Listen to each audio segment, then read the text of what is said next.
My channel. কেমন আছো তোমরা সবাই? আশা করি সবাই খুব ভালো আছো। তো তোমাদের সঙ্গে অনেকদিন পর আমি দেখা করছি। তার কারণ হচ্ছে আমি ভিডিও বানাতে পারিনি, সামনে আমার পরীক্ষা আছে। তো সেই পরীক্ষার জন্য আজকে আমি একটা মন্দির যাবো পুজো দিতে। মন্দিরটার নাম হচ্ছে কেশিয়ারি মঙ্গল মন্দির। তো এইখানে মন্দিরটা মানে খুবই বড় মন্দির, খুবই জাগ্রত বলে সবাই। তো যাবো এইখানে মন্দিরে পুজো দিতে, এর আগেও গিয়েছি। তো আজকে যাবো, তোমাদের সঙ্গে আমি শেয়ার করবো। তো আমি যে কার সঙ্গে যাচ্ছি সেটা তোমরা ব্লগেই আমি দেখতে পাবে, কার সঙ্গে যাচ্ছি, কোথায় মন্দির, কী সবটাই তোমাদেরকে আমি বলে যাবো মন্দিরের সম্পর্কে। তোমরা প্লিজ ভিডিওটা কন্টিনিউ দেখো, মানে ব্লগ ভিডিওটা কন্টিনিউ ফার্স্ট থেকে লাস্ট পর্যন্ত দেখো। আর যদি ভালো লাগে তাহলে কিন্তু লাইক কমেন্ট আমি শেয়ার করে দিই। তো প্লিজ বন্ধুরা সবাই পাশে থাকো। তো চলো তোমার জন্য আমি ব্লগটা। আমরা এসেছি টোটোতে। তো টোটোতে নেমে এখন যাচ্ছি এই সামনে মন্দিরটা, বেশি ভিতরে না। এই যে দেখো আমার দুটো বান্ধবী আছে, একজনের নাম হচ্ছে পূজা আর একজনকে জানো সংযুক্তা, ওর নাম বলার দরকার নেই, এর আগে দেখেছো। তো তাহলে মন্দিরে গিয়ে দেখা হচ্ছে তোমাদের সাথে। সব জায়গার একটাই প্রবলেম, যেখানেই যাবে মোটামুটি বক্সে করে গান চালিয়ে দেবে, ঠিক আছে। তো আমাকে আবার মানে ভয়েসটা পরে দিতে হচ্ছে। এখানে বুক কিনতে এসেছি তাতেও গান, বাসে গেলে তাতেও গান, বাসাতে গেলে তাতেও গান। মানুষ করবে না তো করবে কি ভাই, সাধারণ পাবলিক আমরা, একটু চার কম করো। আমাদের তো ভিডিও টিডিও করতে হয় নাকি, ভিডিও না করলে আমাদের পেট চলে না, সব কিছু করতে হয়। তো কীভাবে এরা নিজেকে কী জানি। তো দেখো এখানে মানে ভোগ কিনে নিয়েছি আমরা, তো যাবো এখন মন্দিরে, চলো। দেখো আমি এখন ঢুকে গেছি।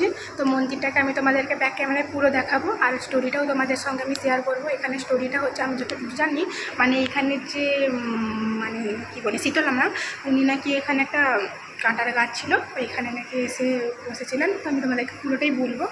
তো ব্যাক ক্যামেরা আমি তোমাদের সঙ্গে পুরোটা শেয়ার করবো, ঠিক আছে। মায়ের ফটো তুলবেন না? ফটো তো আমি জোগাড় করবই, সেটা সামনাসামনি হোক বা চলি চলি চুপকে চুপকে। ঠাকুরের জন্য ভোগ নিয়ে নিয়েছে। এই যে আমার দুটো ভোগ আছে, তো এইগুলোর পুজো দিতে হবে। তো এখানে প্রত্যেকটা মানে ভোগ বার করার জন্য 10 টাকা করে নেয়। তো আমার দুটো আছে 20 টাকা করে নেবে। তোমাদের বলে দিলাম, যদি কেউ পুজো দিতে আসবে এরকমভাবে নিয়ে আসবে, অবশ্যই তো নিয়ে আসবে। তো আমি বলে দিলাম, জানি যেহেতু। তো আমি তোমাদেরকে যখন পুরো মন্দিরটা যখন ব্যাক ক্যামেরা দেখাবো, মন্দিরের পুরো স্টোরিটা তোমাদেরকে বলে দেবো আমি যতটা জানি। তো আমাদের কাছাকাছি বাড়ি, তো তার জন্য আমার কনফিডেন্স আছে যে এটাই সত্যি ঘটনা। অনেক ঘটনা আছে, তো আমি যেটা জানি আমার মনে হয় ওটা সত্যি ঘটনা। তো তোমাদেরকে আমি অবশ্যই বলবো। আর ভেতরে গিয়ে আমি ক্যামেরা করতে পারবো না, তার জন্য এখন রাখছি। পুজো দিয়েছে, তোমাদের সঙ্গে আমি দেখা করছি। তো এখন আমাদের পুজো দেওয়া শেষ, তোমাদের পুরোটা ঘুরে দেখাবো। পুজো দেওয়া শেষ মানে এখন অনেক টাইম আছে, তোমাদেরকে পুরোটা ঘুরে দেখাতে পারবো। তো এই যে দেখো, এটা হচ্ছে পুরো মন্দিরটা এটা। তো এইখান থেকে গেলে ওই দিকটায় আছে তোমাদের যারা বিয়ে টিয়ে করে না, ওদের জন্য মেকআপের জন্য এইখানটায়, মানে ওখানে বেশি লোক হলে ওইখানে দাঁড়ায়। তো এই যে মন্দিরটা পুরো এটা দেখতে পাচ্ছ। তো এখানে মন্দিরটা হচ্ছে মানে যে শীতলামা একজন কাঁটার ওপর বসেছিল, একটা মানুষই ছিল। তো এখানে একজন শাঁখাওয়ালা আসছিল শাঁখা পড়াতে, তো ও বলছিল শাঁখা পড়বে, যার জন্য বলছে ঠিক আছে টাকা আনতে যাচ্ছি, মানে যিনি শীতলামা আছেন। তো শাঁখা পড়তে টাকা আনতে গিয়েছে, যখন এসে দেখেন যে বাড়ি থেকে বেরোয়নি, তখন শাঁখাওয়ালা ভেতরে গিয়ে দেখে যে উনি একজন বসে আছে ঠাকুর। তো এখন ওই জন্য ঠাকুরের পেছনে একটা কানকুল কাটার গাছ আছে। তো এটাই আমি জানি, তো সত্যি কি মিথ্যে জানি না। তো এখন একটা কানকুল কাটার গাছ আছে পেছনে, তো ভেতরটা করতে দেয় না, ওই জন্য আমি তোমাদেরকে দেখাতে পারলাম না। ভিতরটা হচ্ছে এরকম মন্দিরটা। তো এখন আমরা বাড়ি যাচ্ছি, তো চলো যেতে যেতে দেখা হচ্ছে। এখানে আমার দুটো বান্ধবী ছবি তুলছে। এরকম রাস্তাটা বেশি ভিতরে না, রাস্তার থেকে একদমই বাইরে। এই যে এরকম চলে গেছে। তো এটা হচ্ছে নাট মন্দির, মানে যখন বেশি ভিড় হয় এইখানে থাকে। তারপরে যে সিঁড়িটা আছে, সিঁড়িটা বেয়ে মন্দিরে প্রবেশ করে, মন্দিরে যায়। তো এরকম হচ্ছে রাস্তা থেকে একদমই বাইরে। মন্দির থেকে বেরোলে এখানে একটা পুরনো শিব মন্দির আছে, এখানে পুজো টুজো হয় না কিছু, তালা লাগানো। এখন যাচ্ছি ওই যে রাস্তাটা, তোমাদেরকে পুরোটাই দেখাচ্ছি। মানে মন্দির থেকে কতটা ভেতরে তোমরা বুঝতে পারবে দিলে, ঠিক আছে। তো চলো মিউজিক।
বাড়ি থেকে বেরোলেই ড্রেস, এই মেয়েটা যে কবে ড্রেস কেনাটা মানে কম করবে এই মেয়েটাই জানে।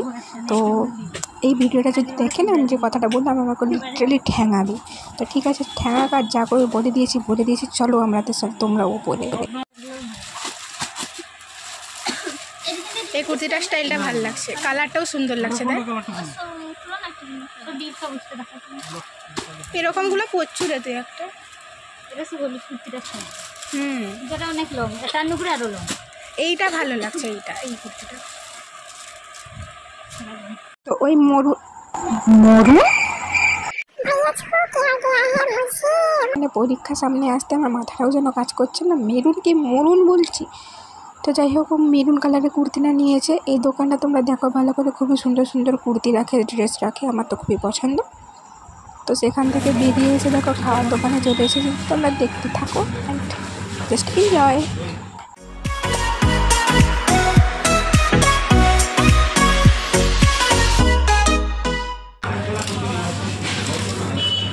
সেদিকে ওখানে ভালো লাগছে না ঠিক আছে, তাই এদিকে বল। ঠিক আছে ওখানে